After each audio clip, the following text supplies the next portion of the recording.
Hey guys, coming at you with another good book review. Today I want to talk about The Power of Self-Confidence by Brian Tracy. Now, if you don't know who Brian Tracy is, he's a world-renowned motivational speaker, coach. The guy is absolutely amazing. When you read his story, you read about his childhood and things that he had to overcome to get to where he is. He is truly an inspirational genius, and I'm so grateful for this book. So what I've decided to do is I'm on a big self-improvement kick. It's something that I've always had passion for, but I've been doing a lot of reading, soul searching, and I just recently finished this book. And what I want to do is I want to give you basically a synopsis of this book and how it's impacted my life and how I think it could help yours.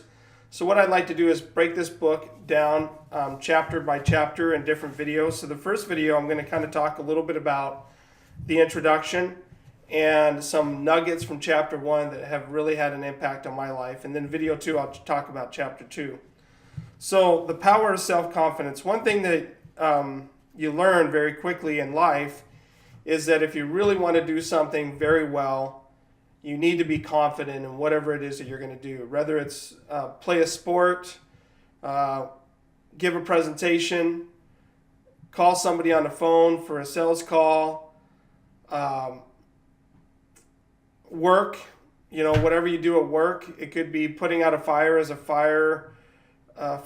It could be responding to a call as a police officer. Whatever it is that you do in life, if you're going to do it at your best, you have to have self-confidence in whatever it is that you're doing. And there's a lot of factors in our lives that cause us to have a lack of self-confidence. It could be a lack of skill, a lack of experience, and it could be our own mental blocks that are holding us back from developing confidence in whatever it is that we want to be confident in.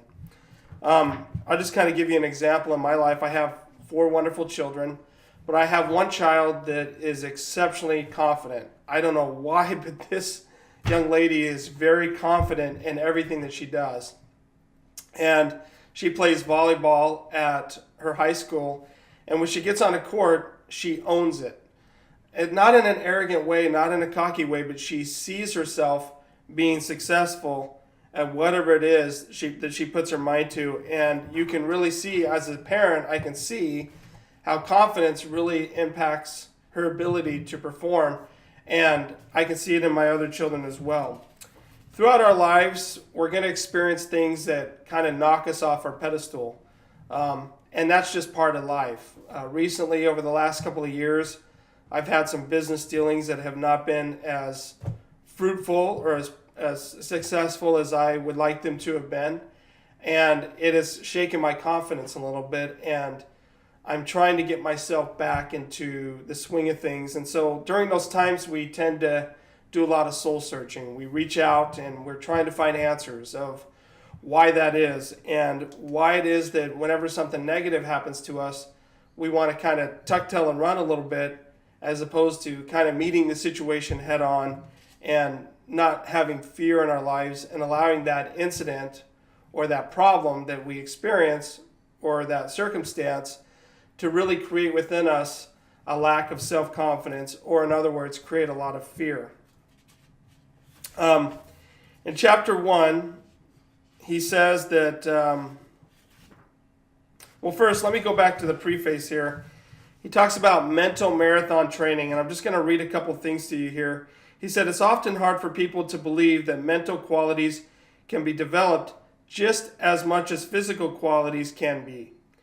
If this were a program on how to run a physical marathon, and I was offering to train you day by day over the next 6 months to run a marathon, would you come to realize that even a non-runner can, from being physically unfit to running a marathon of 26.5 miles in 6 months of disciplined training?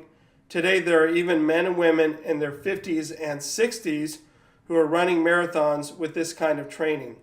What this book will be for you is to put you through a mental marathon. The marathon will not be as arduous or painful physically as a physical marathon, but it will still require a tremendous amount of work. The amount of work that you put in will exactly determine the results that you get.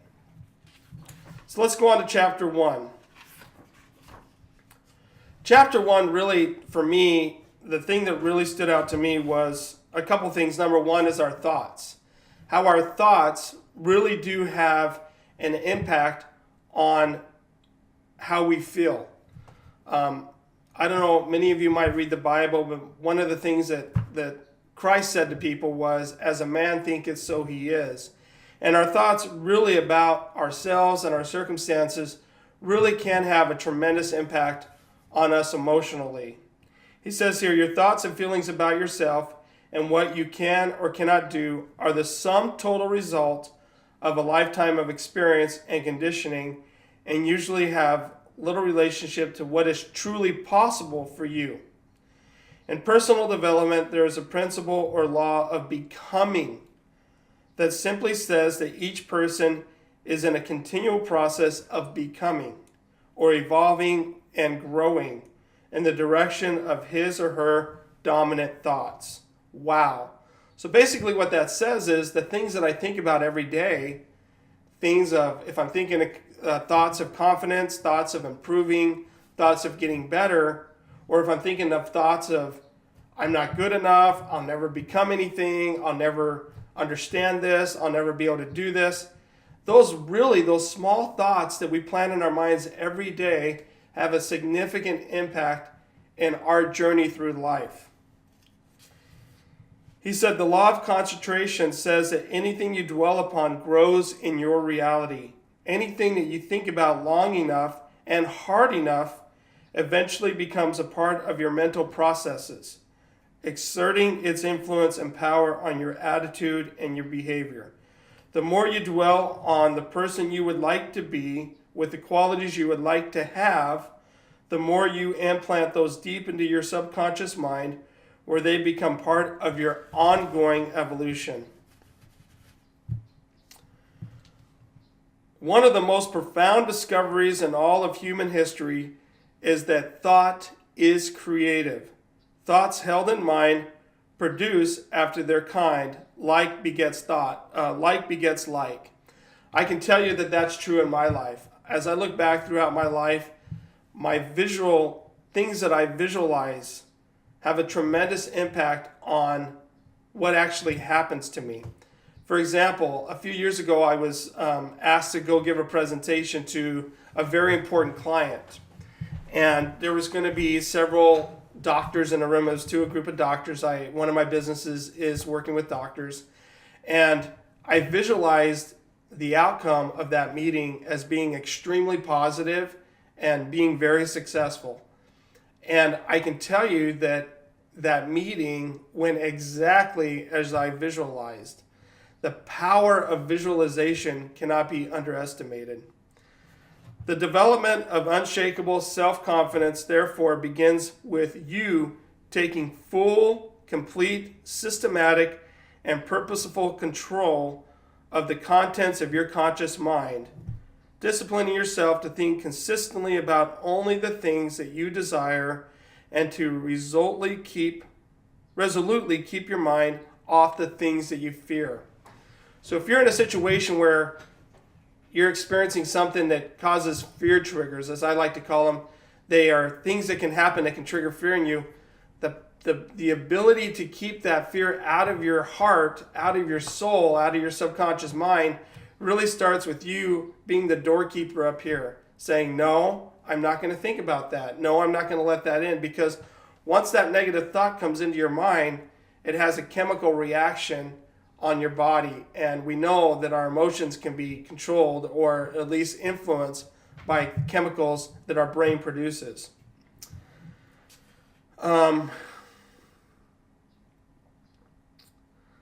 The next thing he talks about is, he said, start with your inner life. And this is really important. He says, if you want to enjoy self-confidence on the outside, you must practice complete integrity on the inside.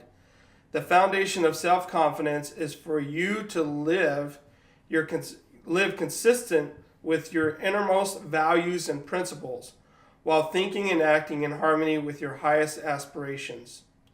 Men and women with the most rock-solid self-confidence are those who are absolutely clear about what it is they believe to be right and good and worthwhile, and who live their lives consistent with these values. I can tell you that that's true. That anytime that we compromise what we know to be right and wrong, it erodes a piece of our character. I've seen that in my own life. Times when I've done things that I knew that I should not have done that made me, I guess, have a negative effect upon who I thought I was. And because of that negative effect, it eroded a layer of my self-confidence. When we live in complete harmony with our values, the things that we know to be right, it develops within us true self-confidence. Not cocky self-confidence, but true self-confidence. He said, the world could fall around you, but as long as you know that you are doing the right thing, you will have a deep inner sense of calm that will manifest itself in an attitude of confidence and self-assurance in any situation. Be true to yourself. So in order to do that, the first thing that we need to do is really determine our values. Determining what is it that we believe is right and wrong. He says superior men and women are those who have taken the time to decide clearly what it is they believe in and in what order, and they have then organized their lives so that everything they do reflects those values. So what are your values? What are the things that are important to you? Not to lie, not to cheat, not to steal, not to talk behind other people's back, to serve others. What are the things that you believe are right and wrong? And believe it or not, all of us can have a different value scale. One of the most important things that he talks about is values in your business. Integrity is more than a value. It is the one quality of mind that assures or guarantees all other values that you select. So he said it's really important to get clear on what your values are. Your starting point towards higher self-confidence and personal greatness is to first of all clarify your values for yourself. So one of the ways that you can do that is, who do you admire? What are some people in your life that you look up to? Who are the people that you admire? They can be people that are living, they can be people that are dead, but list 2 or 3 people in your life that you know of that you admire, and what are their qualities that you admire about them. And that is one way that you can start to determine what your values are. Another way that you can determine your values is, and I know this sounds kind of gloomy, but if you were to die and you were witnessing your funeral and people were speaking at your funeral, what would you want them to say about you? What would be the things that would be of most important that people said about you at your funeral? Would it be important that they said that you were a good friend? Would it be important that they said that you were honest in your dealings with your fellow men? Would it be important that they said that you were dedicated to your family? Would it be important for them to say that you were a person that thought about others? What would you want others to say about you if you were experiencing your own funeral? So, values that you admire. Then what you do is you organize your values into orders of priority. For me, one of the top values for me is honesty. That's number one, being honest in everything that I say and do. Because without honesty, you have nothing. Without honesty, there is nothing. Without honesty, you have no trust. Without honesty, you destroy relationships with others. Without honesty, you can destroy yourself. So for me, the number one absolute value on my list is honesty. That is number one. Then he goes on to say this, and this is very powerful. He said, set peace of mind as your highest principle. Living in truth means that you set peace of mind as your highest goal and as your core organizing principle. I can tell you that that's important in today's society. We are bombarded by a lot of stuff that can cause us to have anxiety, that can cause us to have fear, that can cause us to experience anger or frustration. But if we have peace of mind, we can kind of wither those storms. So I really appreciate what he says about having peace of mind. Then he goes on to talk about developing inner strength. And this is the final thing that I want to leave you with. He says, once you have persisted through great adversity, you are always capable of persisting through lesser difficulties. Once you have acted courageously in a major confrontation, you are always able to act courageously in the face of lesser confrontations. When you behave honestly when there are large amounts at stake, you are always able later on to behave honestly when you're dealing with lesser amounts. The foundation of self-confidence, the basis of boldness and self-assertion is a deep inner trust based on living a life of perfect integrity and disciplining yourself to live consistent with your highest values in every situation. I just kind of want to leave my final thoughts with you about chapter 1 and the power of self-confidence. I appreciate this first chapter about identifying your values and identifying things that are important to you, because I can tell you from my own experience and other people that I've talked to that when we live the values that we find important, our inner self-confidence starts to develop. We start to become stronger and stronger and happier inside, and we feel clean, we feel good, we don't feel guilty. We don't have guilt hovering over our heads because we've done something that we know we shouldn't have done. I'm not saying that we're not perfect. We all make mistakes and we're all going to fall short in one way or another, but we never stop striving to become the best that we can be, and it really starts with you developing your values. So hopefully this first video was helpful to you.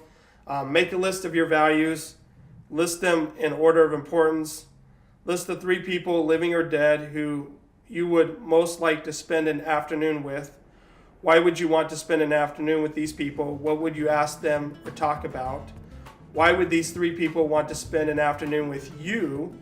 What are your most admirable qualities that you have today? List 3 times where you have lived consistent with your highest values when you could have compromised. And lastly, what are you going to do differently from now on to ensure that your values and actions are in harmony? Have a wonderful day. Thank you for tuning in.